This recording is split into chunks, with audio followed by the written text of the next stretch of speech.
I'm sorry. Sir, I'm thinking about the students who are going to have a national. Now, never again, no more. 24 next month. Yes, They should learn from our children. absolutely, How to get absolutely. And you know, all good movement, it starts, mostly it started in the college days where the college students did this. And one of the things that we have to learn to do, stand up like that. Did you see how they was talking to that guy, Trump?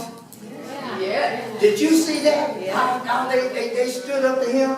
How they told him, you know, what they wanted, and one of them practically called him a liar. That's when he talking about the guns. Well, give the teachers the gun.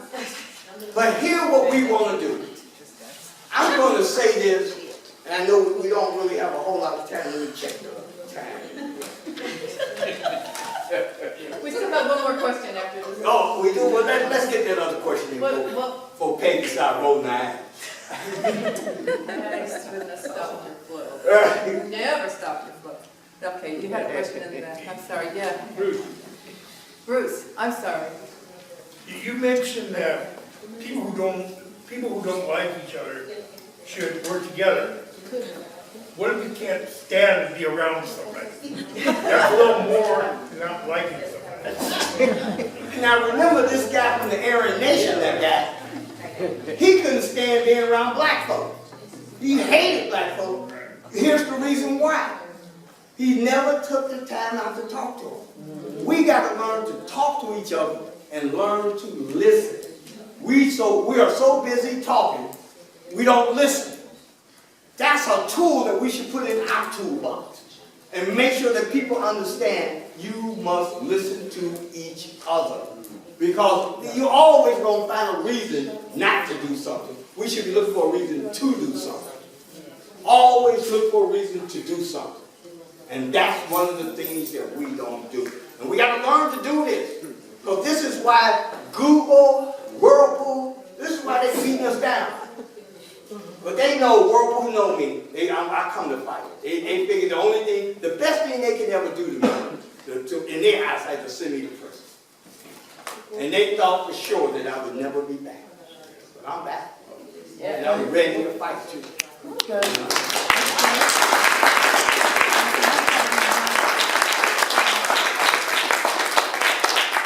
Also, I got the book here. The book got the buck naked fish story in here. So those who, it's only $10. And the books are back there. They are here.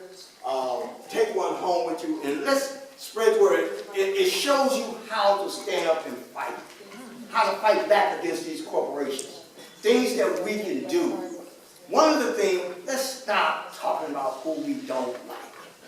That's the number one thing. Can we do that? Can we do that, folks? I'm just standing up. Can we stop talking about who we don't like, who we can't work with? Can we do that? Can we? Yeah. Can we do it? Yeah. All right. I'm out of here. Okay, I'm not going to go too far. I want to invite up the folks that are going to make up our wonderful panel because we're the ones that are going to talk about how this story relates to how our story, what we're trying to do here relates so much to what Reverend Pinkney. Oh my gosh.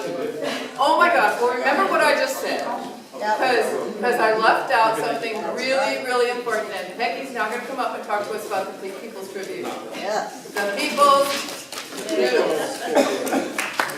Which is how we're going to spread all this information everywhere.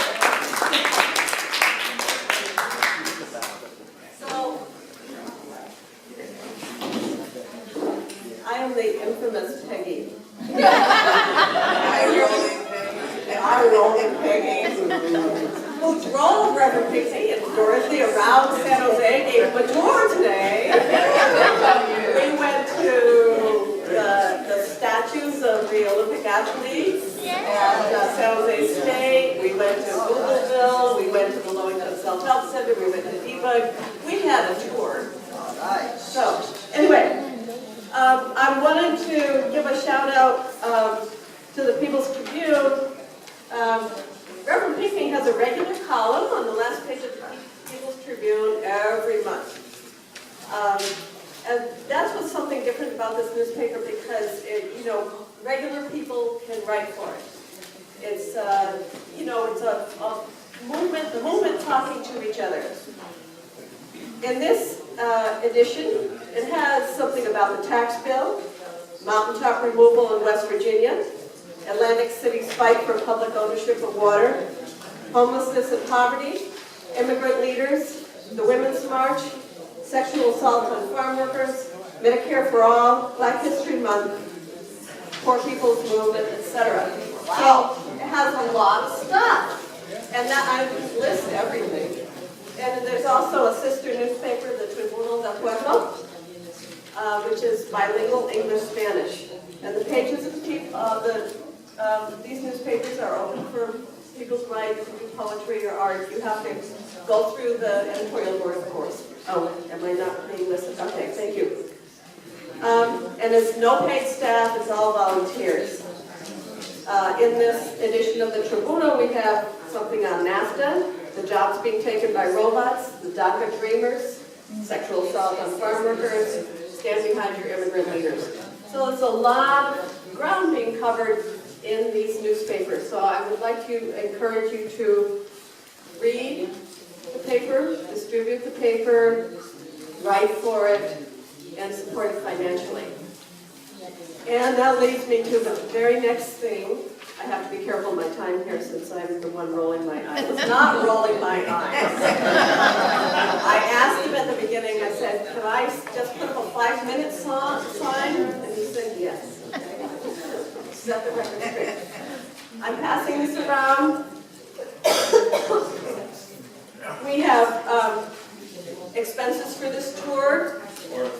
Travel, oh yeah, okay, there's a couple of them. Travel, food, lodging, and also for the People's Tribune, we have no ads, it's all volunteer, no corporate sponsors. So please give generously, and that's all I'm going to say. Thank you, Kennedy. Which is a lot. I want to ask people to try to hang together with the program because we're moving on to some more interesting parts. You want to write it back? The People's Tribune. Oh, wait, the way it breaks down for speakers, to speakers for a new America. Speakers for a dual America?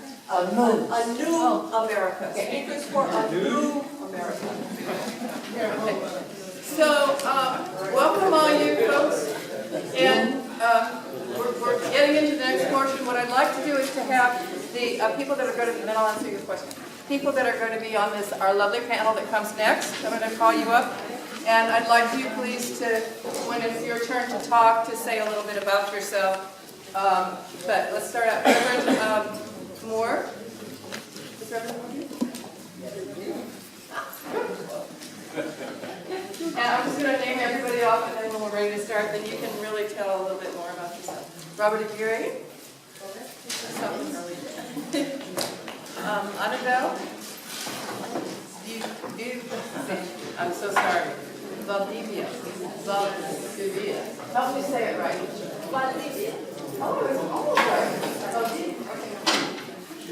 And she's with United Service Workers West. Robert is with Homeless. Jose Valle, Silicon Direct. Do you have something about it? Yes. Valle? Or about yeah. Valle. I knew it wasn't right. Can I get somebody to practice with me? Silicon Valley debug, and particularly the elders. I'll let you say social justice, particularly the justice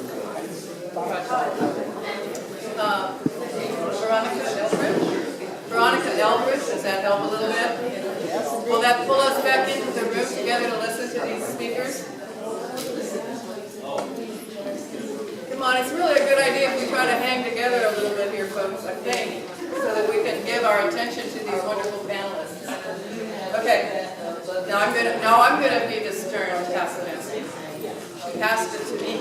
And Matt King, our wonderful host. All right. With Sacred Heart. Okay.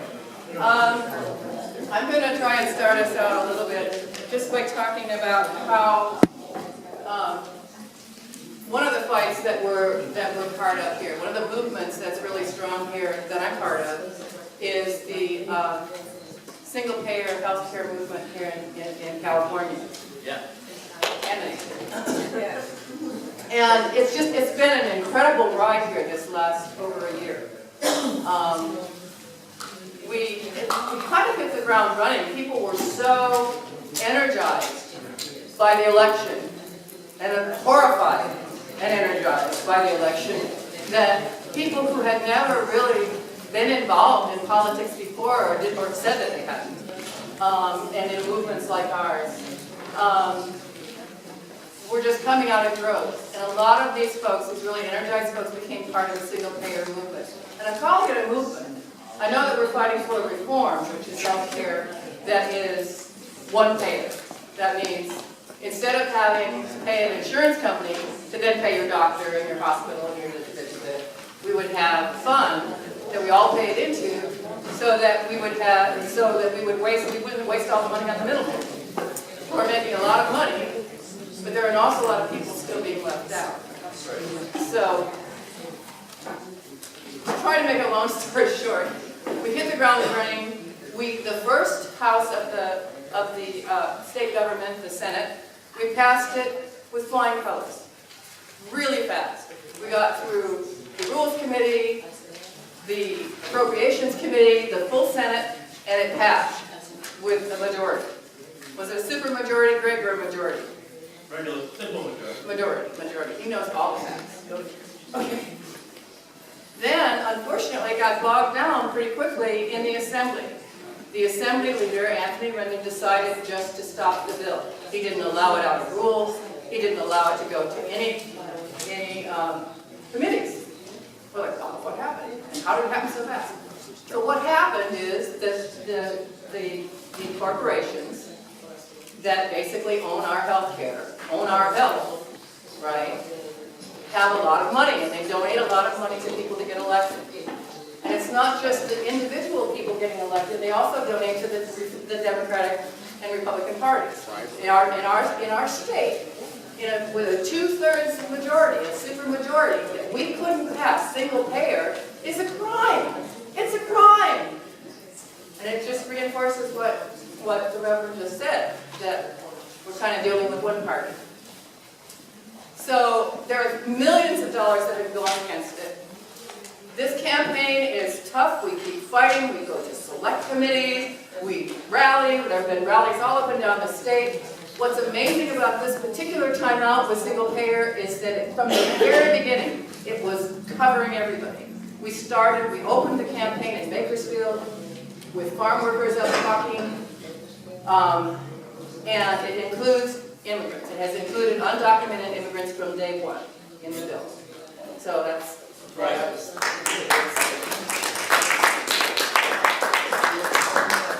So I'm talking too long now, but I didn't talk very long at the beginning, so we go real quick.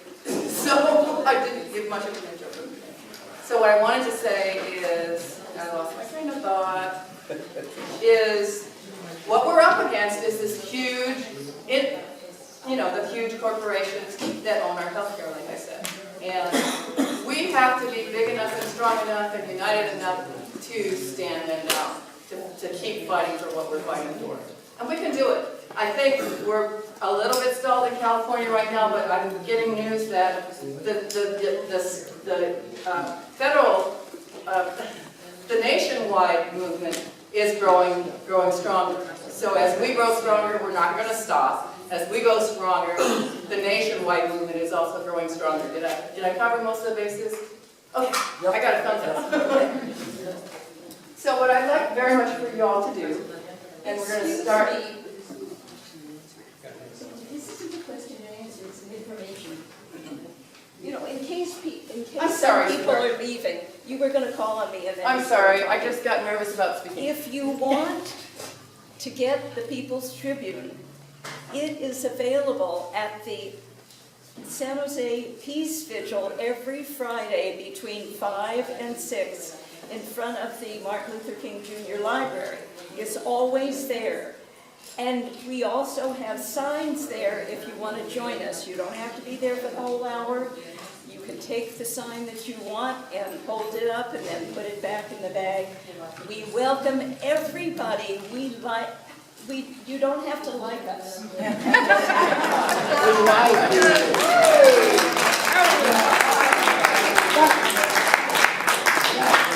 I'm sorry. Oh, that's okay.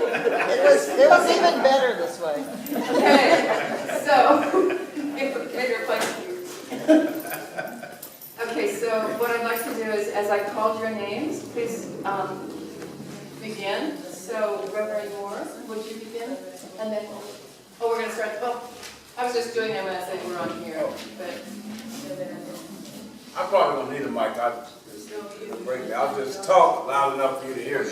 Can everybody hear me in the back? Yes, sir. I just want to make sure we understand something when we talk about this word gentrification or what's happening with Googleville. Make sure we understand the history and the whole total concept of what America is based upon. Gentrification is not just a modern day occurrence. This foundation of the current gentrification can be traced back to the very beginning of the United States.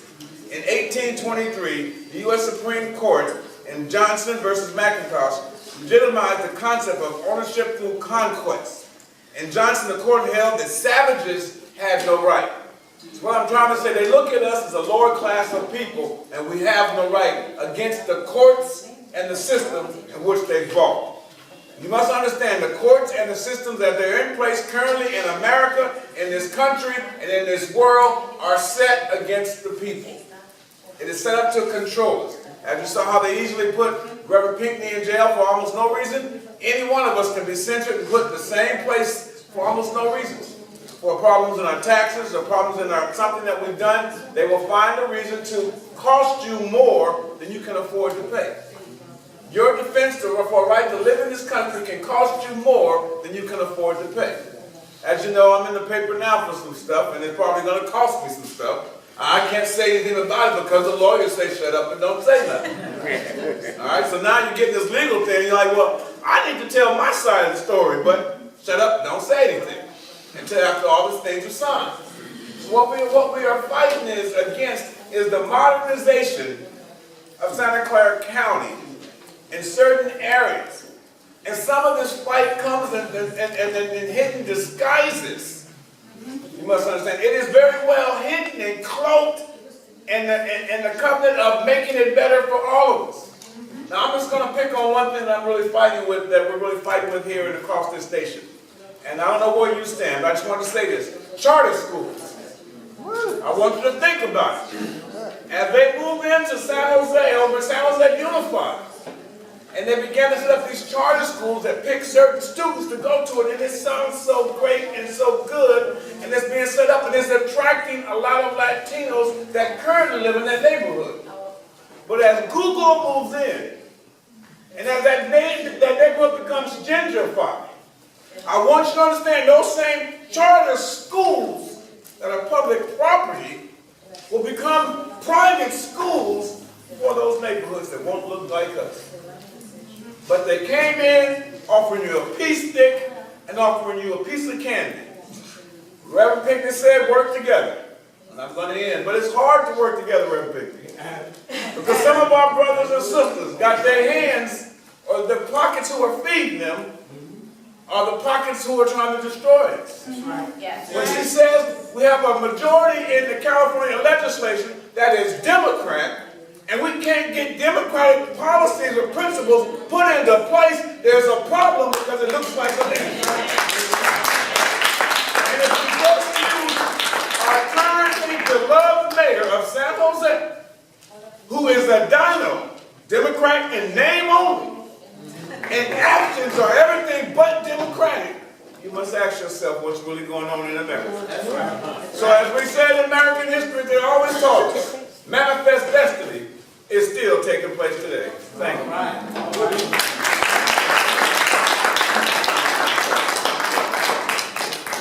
The next person I have on my list is Robert Geary. If I can follow. I'm gonna do my best. Yeah. I want you to understand, thank you, I want you to understand one thing very clearly. Is the houseless situation we have right now, not just in California, but especially in California, is no accident. The things that are happening that's causing people to become houseless is because they can no longer afford to pay the exorbitant rent. When you have companies like Google and Apple and eBay and you name it, all these other companies that you all know very well that have moved into our region and not assisted in building affordable housing, it pushes people out. If we decided we're going to play musical chairs right now, and everybody's got a seat right now, but we're going to bring in 20,000 Google employees here and start the music. You better hope you got a seat, because if not, you're houseless. If you're on fixed income and you can't afford to pay your medical bills and pay your rent, you're houseless. If you become ill, or anyone in your family becomes ill, and you have a choice of paying medical bills or paying rent, you become houseless. There's any number of things that can happen. A divorce can send you into houselessness. Anything that can happen that disrupts your normal life can lead you to houselessness. What I'm talking about is plans. When the city and the governments that we depend on have a plan to bring in corporations, when they have a plan to not build sufficient housing, when they don't meet their own requirements set up by the state to build sufficient housing, you're creating houselessness.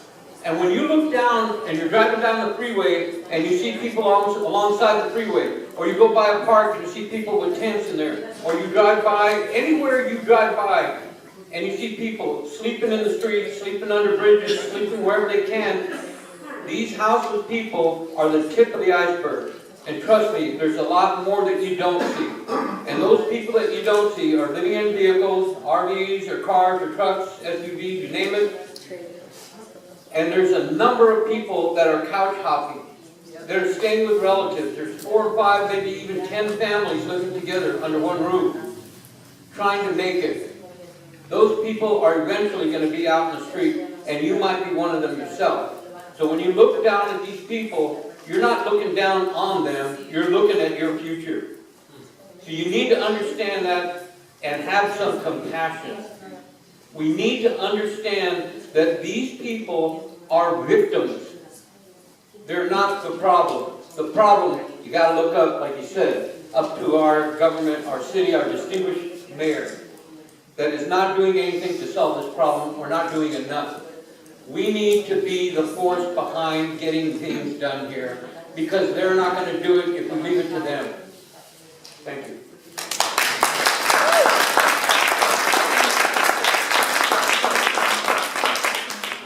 I'm gonna go the Thank you. oh no, I'm gonna go Yes, I'd like to speak on how there's overlap. The man that just spoke before me, Robert Aguirre,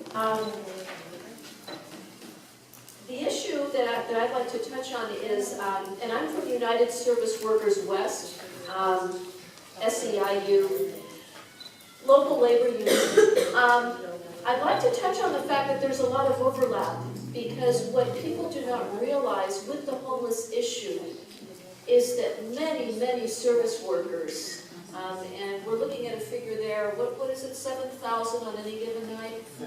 Yeah, 300. Yeah, I would say that that's an undercount, because there's many of us that you would look at and you'd say, oh, okay, she's a cafeteria worker, oh, that's a security guard over there, and that's a nursing aide, and then we've got retail clerks and blah, blah, blah. And you see these people walking on the street, they're tidy, they look hardworking, they're always acting like they're in a hurry, they're walking quickly to get from one gate to another.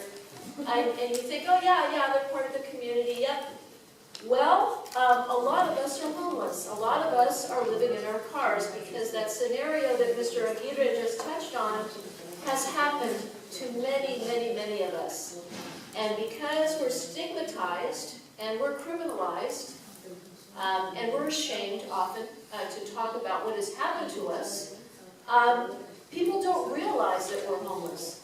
We'll go to work, we're your coworkers, we're the people that serve you food, we're the people that guard the buildings that you go in and out of all day.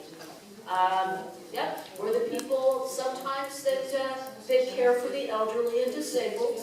We're nursing attendants. There's a lot of jobs that we fill. What those jobs have in common is they're not well paid. The wages have stagnated for about 30 years now.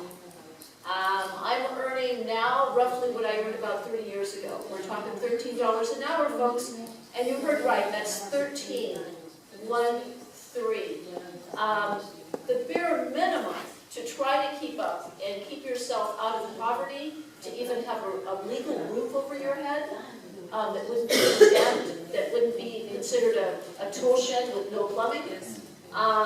You're looking at $22 an hour. They've pretty much tacked that down, and I think that's accurate. You're looking at $22 an hour for the bare minimum to barely squeak by. Well, I'm earning 13, and a lot of people are in my boat. So what happens? As the cost of living skyrocket and the rents keep going into the stratosphere, what happens? Well, we just work longer and longer and longer hours. And what happens with our employers? Well, they keep reducing our hours so that they don't have to pay us the health insurance, right? So instead of having one job, we have 3 or 4. And we waste an awful lot of time sitting in traffic or on buses trying to get from one gig to another. So you'll often find people like myself working 55, 60 hours a week. And where are we living? Well, in my case, I'm living in a 20-year-old Mercury Tracer. That's my home. Was I always like that? No. And contrary to what Ronald Reagan brought in as the narrative in the 1980s when the country started to turn against people like myself, I'm not a moocher. I work 55, 60 hours a week. I don't mooch. I'm not a criminal, in spite of what Reagan told everyone. I'm not lazy. I wouldn't say I'm lazy. On a good night, I might get 3 to 4 hours of sleep. Among other things, that's ruined my short-term memory. So there's health, it takes its toll on you. You walk down the street and people think, oh, that's a nice lady, yep. She's just an average person. Well, I'm an average person that doesn't get much sleep, so I don't have much of a short-term memory anymore. The other thing that Reagan said about us is that we were greedy. And Trump has picked up that narrative now, so that folks like myself who want to live with a little bit of dignity after working a 12 or 16-hour day, well, we're greedy. Yeah, we're greedy. And then what everybody else that follows that narrative says about women like myself, particularly the woman, I think, is that we're whores, we're prostitutes.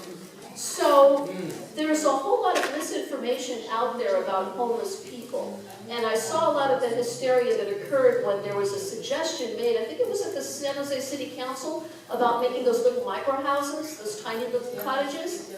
Yeah, you would have thought that they were talking about subhumans that were, on top of everything else, leprous and what are those things that they have on TV now? Zombies. Yeah. Coming to infect you, coming to your neighborhood near you. So I saw that on TV. Yeah, and there was a lot of hysteria about it, and I read about it on the internet where people were commenting on the online newspapers. And it was amazing. Not one of them mentioned anything about the fact that the vast majority of the homeless people in Silicon Valley are invisible. You have no idea who we are. We park our cars in different places every night precisely to be invisible. We don't want to be sighted by a policeman. We don't want to be outed, shamed, and driven away from somebody's neighborhood. So we're constantly on the move. We hide ourselves. So people have no idea who we are. And again, I would say that 7,000 is an undercount. So what we have is a tremendous stereotype. When I saw the hysteria about the microhouses, people were saying, oh, these are the people that you see in St. James Park These are the people that you see under an overpass, tearing off their clothes, screaming, yelling, squatting, defecating, urinating, screaming, dysfunctional and psychotic off their meds. They're absolutely crazy. And they're prostitutes, and you can tell by what they wear. And I was thinking, wow, that doesn't describe any of the homeless people that I work with. That doesn't describe us at all. Yes, it's true, there are some people that are severely ill that you find in the homeless population, but I think that the folks that you see in St. James Park and that you see off their meds under an overpass, that's a tiny, tiny fraction. Yeah. Like I said, when you're in the cafeteria, some of those folks that are serving the food to you are homeless. When you see an elderly person being wheeled down the street in her wheelchair and someone's pushing that wheelchair, chances are that $13 an hour attendant is homeless. And right now, we're trying to negotiate a security guard labor contract to protect the rights of some of us, so that maybe some of us can move into a more dignified life. And what you see with that is security guards guarding the biggest concentration of wealth in human history. We're guarding billion-dollar facilities by companies right there like Google, crystal palaces, gorgeous places. We're guarding them with our lives, and we don't have a place to live ourselves. At the end of our 16-hour shift or 12-hour or 8-hour shift, we go to our cars to sleep. So I think what we need to do, I'm going to wrap up right now, I know I've gone way too long, but what I see with this crisis are two things that we can start fixing right here, right now, today, what we can do. First of all, there's tremendous apathy. We need to shake ourselves out of that. We've gotten out of worse situations with World War II. We can mobilize, we can come together, so we have to shake off that apathy. Number two is a problem of not facing what's going on. And when you have a frog in a container of boiling water and the temperature is being increased ever so slightly, I could see how we would get to this point now, after 30 years after Reagan came in, and now what do we see? We see people all over the sidewalks, homeless, sleeping on the sidewalks. And what's happening? We're not even looking at them anymore because they're so numerous. We've become numb. We step right over them. If you had told me this was happening 30 years ago, I would have told you that could never happen in our country. And it's happening in all kinds, it's not just on Tenderloin or Skid Row, it's happening in so many neighborhoods now. We're walking over these people. We're not even looking at them because they're so numerous.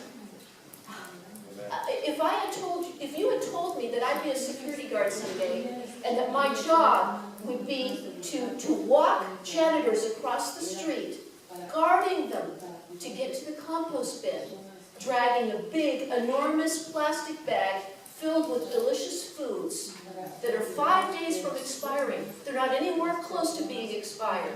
They're sealed. They're chilled. They're nice and cold. Meat, cheese, yogurt, delicious foods.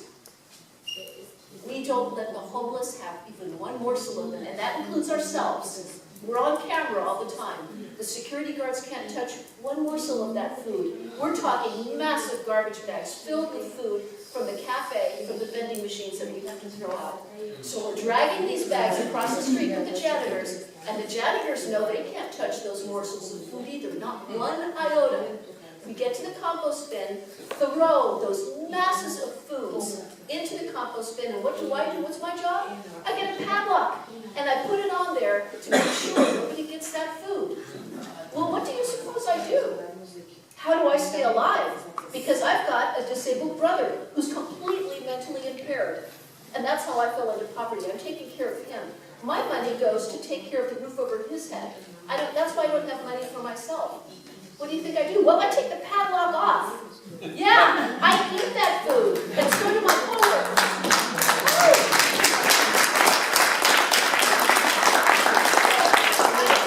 I think that we can change what's happening by telling everybody that you know what you heard here tonight. That there's lots of people that you would never think are homeless that constitute the vast majority of the homeless. And I myself would be happy to have any of the homeless people live right next door to me, because we're human beings. We have rights, and let's remember that we were once a humane nation, and I think we can be that again. Thank you.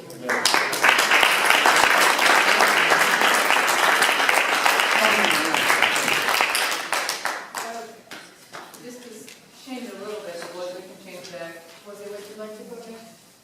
Okay. Like, sometimes I would All right, so two things come in mind. One of them is corporate dictatorship. It's something we have to be careful of. I know Silicon Valley Depot, myself, Benet, who's not here.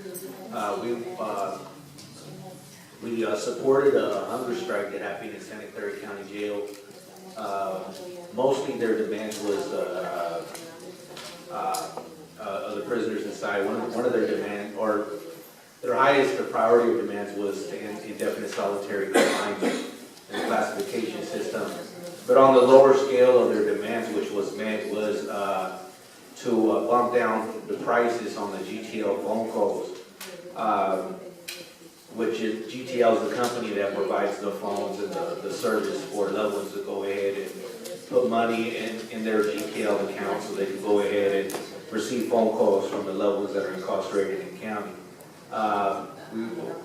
They were successful after the strike. They were successful in lowering down the prices of the calls, which used to be anywhere from like $10, $15 a call, to now it's dropped down a lot, a whole bunch. I can't name how much the price is now, but and the reason why the prices were so high as far as phone calls was not necessarily because of GTL was charging a lot so they could put more in their pockets necessarily.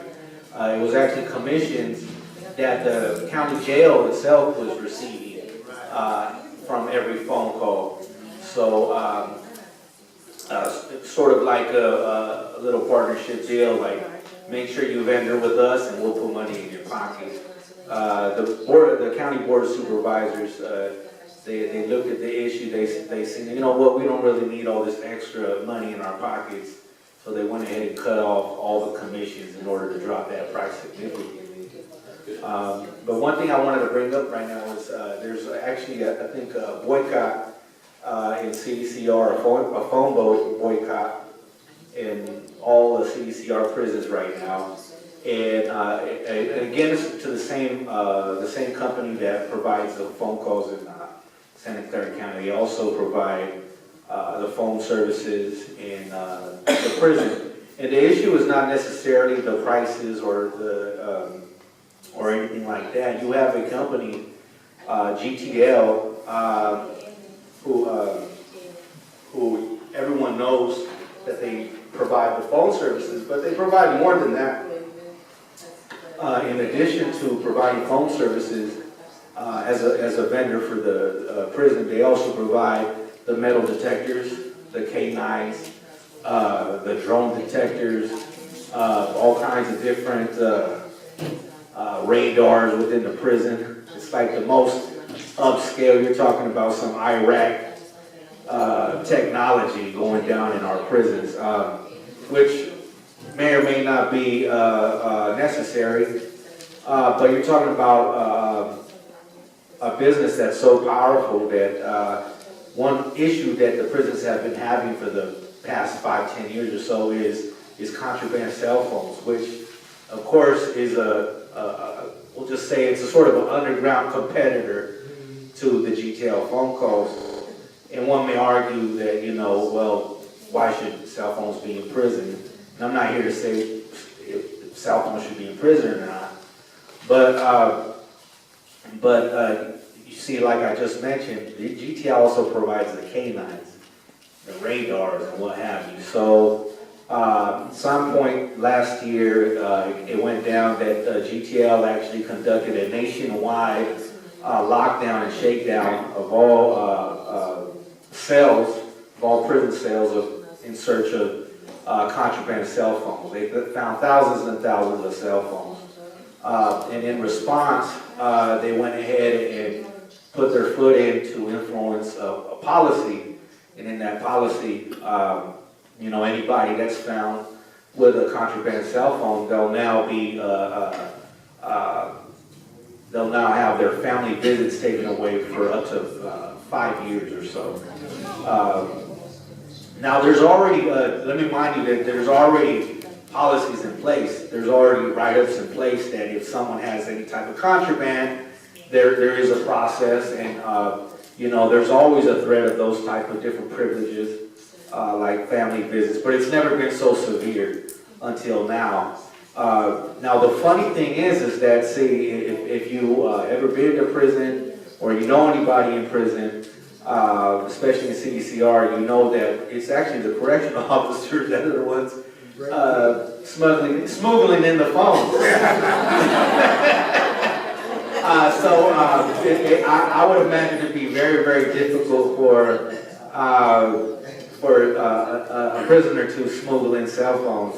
It's definitely the correctional officers, and they do shakedowns. They take the phones and then they sell them back. So that's actually the cause of abuse there, not necessarily the prisoners, but just the fact that I think a business is so powerful that while everybody is just thinking all they do is provide the phone calls, they also provide some of the other technologies to sort of keep these prisons in control. And they're so powerful that they could even step in, and although they brag that they provide a service so families and incarcerated levels to maintain a relationship through phone calls, they're also willing to step in and destroy that family relationship if they're found with something that hurts their business. In other words, a cell phone. So so we always got to be careful with things like that. The other thing I want to say is just an idea I've been saying over the past few years is that I think that what would be great if people got together and mobilized in order for us to survive, I think, in this county, in this valley, is that, we have to do, it's an idea that I have, and it's called Tech Track. And I'm not talking about a school counselor, I'm not talking about a nonprofit organization or after-school program or a charter school or anything like that. I'm talking about from the second our kids begin with kindergarten, all the way to middle school, all the way to high school, to the second they graduate and walk off that stage. They should be already trained all throughout their schooling to guarantee that they have a position lined up or to continue their career in college with the position lined up and in mind so that we could, survive here in this county. And at the same time, I think that we should demand that these tech companies provide that, but also provide housing for the parents that we have or our kids in here. That's eventually is going to be a good investment, I think, on the parts of Google and all these other companies, tech companies that are making these prices so high. I think that in order for us to really survive, we have to secure that we have jobs there. And I don't know if there's other ideas out there, but that's something I've been saying for a while. We got to make sure that there's Tech Track from kindergarten all the way up to high school, whether that's they work as a janitor and get paid good, or they work as a cook, or they work as an engineer, or they work, somewhere in the tech field. They better make sure they have a job lined up for them as soon as they're done with high school, or if they want to go and pursue their career in college, make sure that there's Tech Track all throughout their education.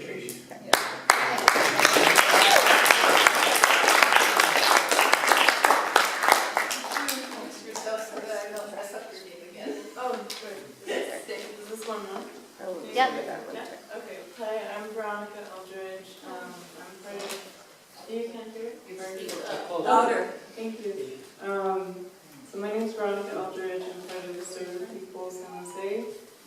We're a new organizing communities here in San Jose, and we represent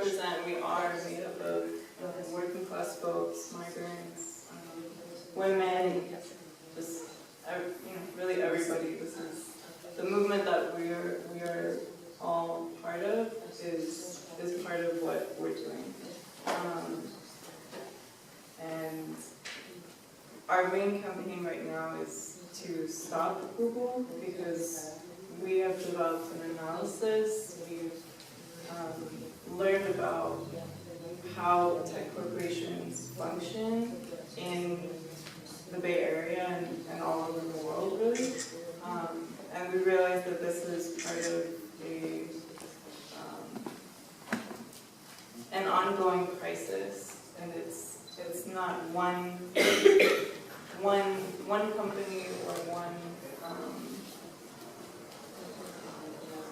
what do we say? Yeah, it's not just one issue. It's something that we talk about the boom and the bust cycle of capitalism and how that happens throughout history. This is the moment that we're in right now. Is focused on tech, but how is that actually shift? Are we actually shifting the culture and everything that creates this? All of the issues that we're talking about homelessness, houselessness, prisons, and the exploitation of people in general. So those are some of the things that we're fighting, and we're trying to build a movement here in San Jose to address those issues and raise more awareness to that. I can answer more questions as well, but I think that's some of what we're about. Right now we have a rent party coming up on Saturday. Not tomorrow, next Saturday. Part of our direct action is raising funds for the community, and all of the donations that we're raising in this fundraiser is going to go to folks who were displaced by the flood that happened exactly a year ago. Folks are still unhoused or in temporary housing and being mistreated and ignored like other unhoused folks.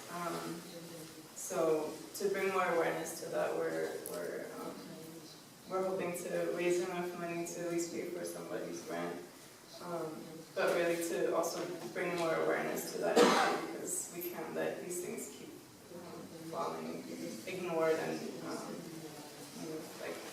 lied about by the city. As the mayor said that everyone who was displaced has been housed, and that's not true. So just what we're working on right now is also addressing the city, but also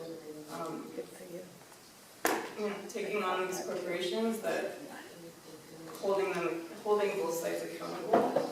And we need you all. We all need each other. So I hope that we can work together. Thank you.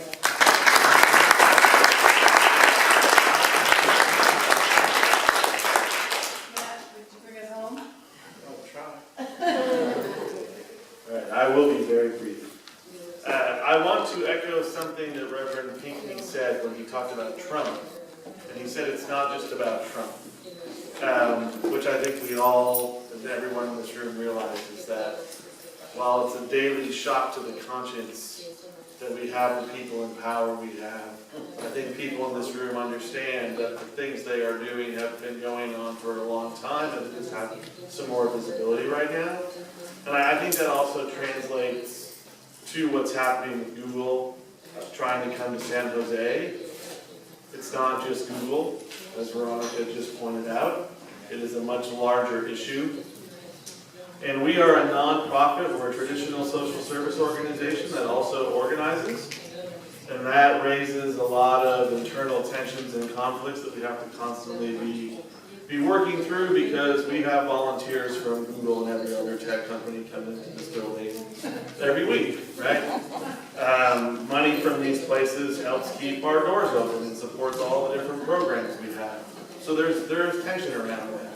And I know that there are a lot of us who want that to change faster than it's happening, but we continue to push and push and push. But in our organizing work here, I think what our people recognize is that Google is the shock to the conscience that creates an opportunity. It's a catalyst for us to really change the politics in this community, for us, for people to start realizing that just because people are Democrats or because they are socially liberal, that they actually care about people and their ability to live here and to have healthy lives here. And we think that there are a lot of things that are possible for us to do to protect people in their homes right now. We have an opportunity to make rent control universal up and down the state. It's a lot of hard work. We have an opportunity to do it. It very well may start with the ballot initiative this year.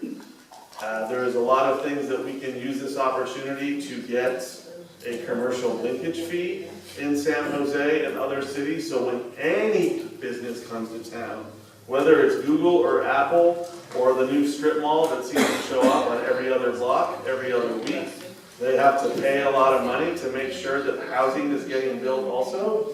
There's a lot of things, there's a lot of pieces that we have to start pulling together. And catch up. I'm sorry. I don't understand what that means. And catch up with the deficit. Oh, yes, and catch up with the deficit. I thought you meant actually like ketchup.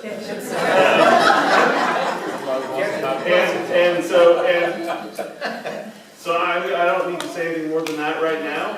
I want to again echo the sentiments about everyone working together. And I want to also commend the people from STP and the courage you have all shown to show up in the spaces you're showing up, the way you're showing up, challenging people in power, going to the mayor's State of the City address, and pointing out how what he says, how the rhetoric doesn't match the actions. I really appreciate everything that did that. I think we need way more of that in this community. Way more of that, and that's how I would close.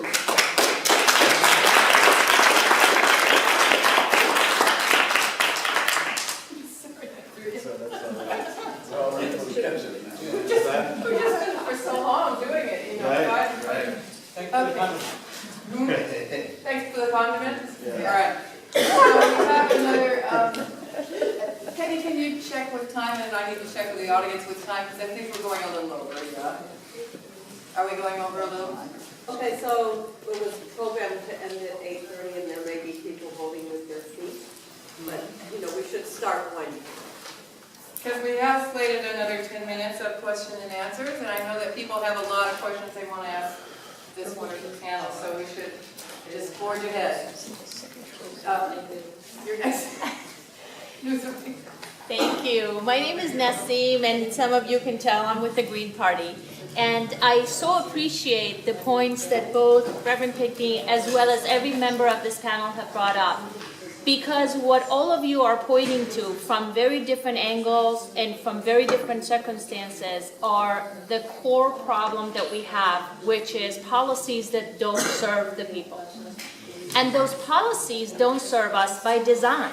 And you all have pointed to that. The system isn't broken. It's designed to function exactly how it's functioning.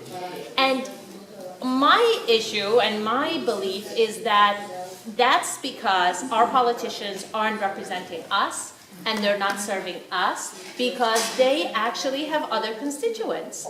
They have people who fund their entire careers. They're using their public service as a stepping stone, and they literally are doing everything possible to get that executive job when they fly out of their office. This goes for our own city council, for our own mayors, and it is going to continue. So the reason I joined this party is frankly because they are the only national corporate-free party in our country. They are the only people, the only politicians who can represent us, and they don't take money from corporations, lobbyists, industry representatives, and if they do, they get kicked out of the party. So I'm delighted that we have young, enthusiastic progressives that are running for local office and national office, but they also are beholden to their party that is corporate owned. So I think I want to have just a quick response from anybody on the panel to say, how do we break the electoral gridlock that we have and get rid of the duopoly that literally is preventing us to have better lives?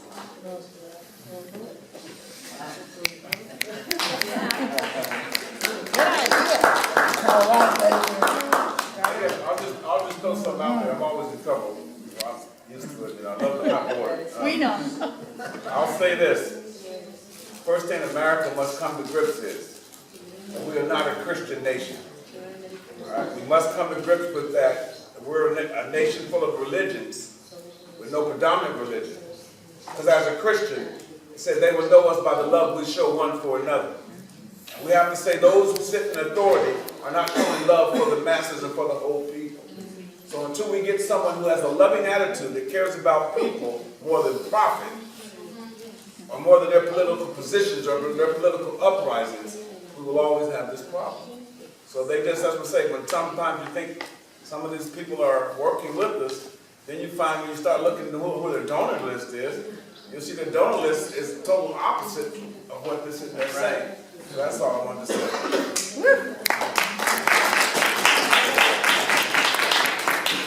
You got another response, Catherine? I don't have a question. I just wanted to say that we should probably put Jeff Moore up for mayor.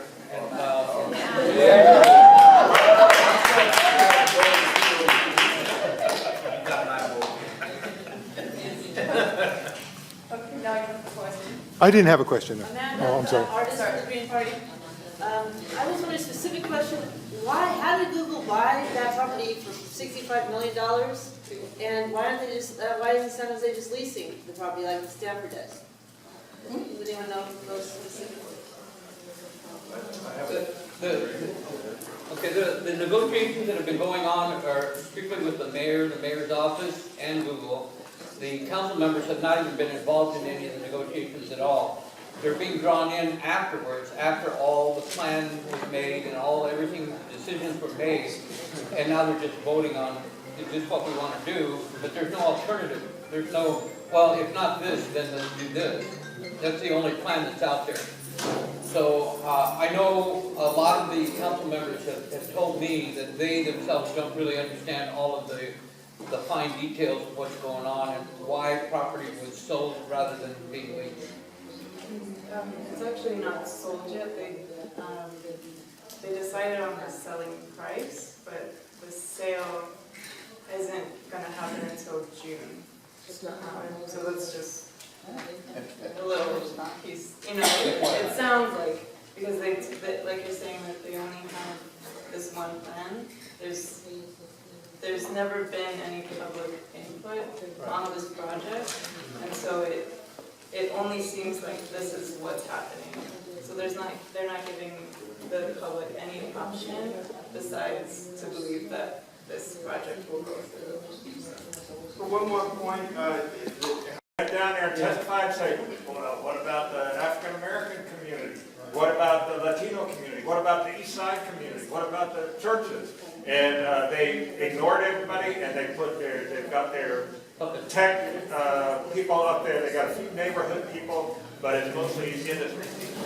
So it's not a democratic process.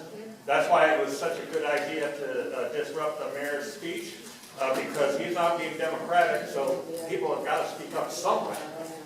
I'm for working with everybody. I work with certain people. I work with Silicon Valley Rising. They're having another meeting Tuesday night. I think, as Reverend Pinkney said, let's work with everybody. Let's try all these tactics. Frankly, we're not big enough to argue over tactics. We're too small. So all the tactics that people can do are good. They're good stuff. We need to get more people out here, get more people fighting, and change this because the situation is real bad, as people have said.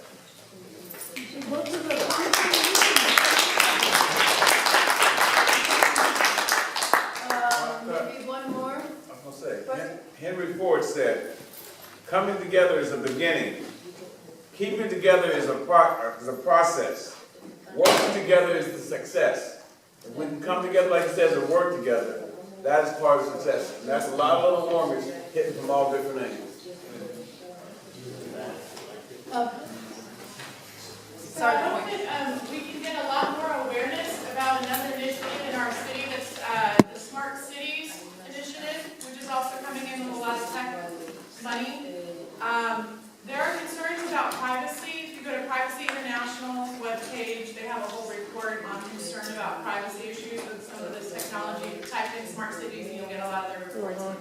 I hope there could just be more awareness among the public about some of the concerns as they roll this out. It's going to be Internet of Things. It's going to be all kinds of surveillance and I think unfortunately like predictive analytics and big data and predictive policing and things like that. So the next meeting, from what I understand, is going to be March 1st. You can check out the website, but I do hope that we can pay attention to that because it's another form of corporate takeover and tech takeover of our city. What's the other time? If you look up under just under City of San Jose, if you look up Smart Cities.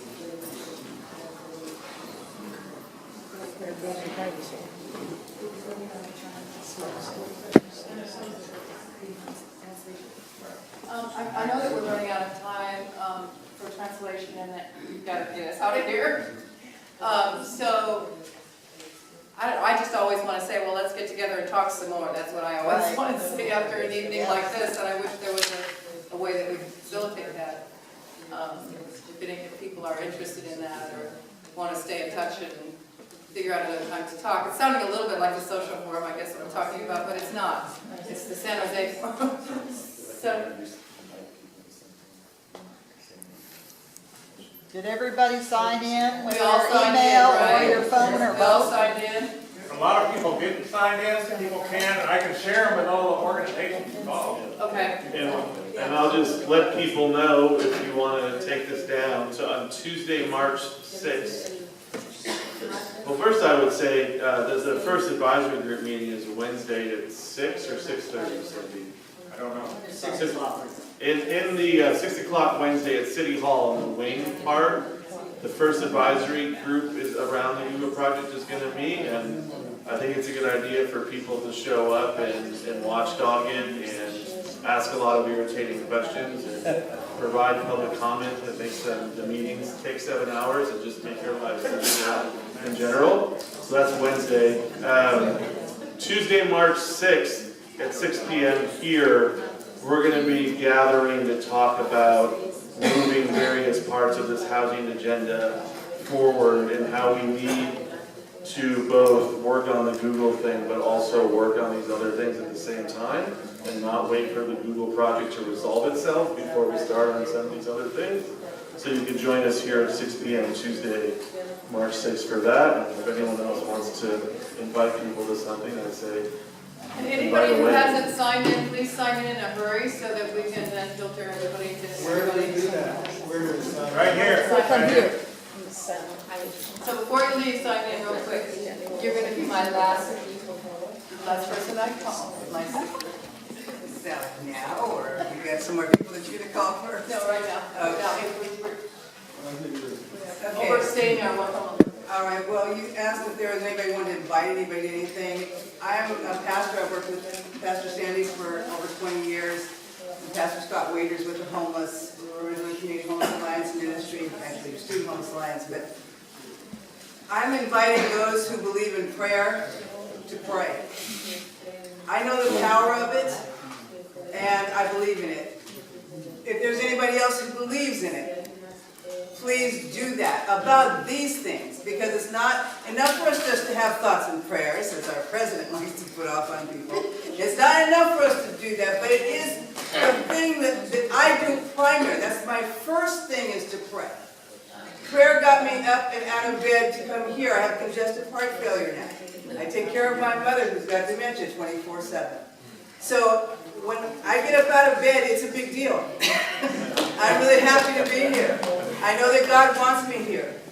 And I know that he'll continue to guide my footsteps, and he'll guide yours. I've been praying about a 3-bedroom house. I just have to share some of the things that have happened to me. I've been praying about a 3-bedroom house to give my mother on my housing. I received a vision about a house that's across the street from me. Turns out 2 weeks later, it's coming up for rent. Turns out that they also take Section 8. Turns out that this place, after 3.5 months, is still vacant, and the gentleman is waiting for my information. I'm just saying. I've been in the place that I've been in for 11 years. When I started there, the guy did not even give me an application to fill out. He talked to me for 3 minutes. And I got the place. He put me in a little place and then saved me for 7 months to get into the bigger place that I've been in for 11 years.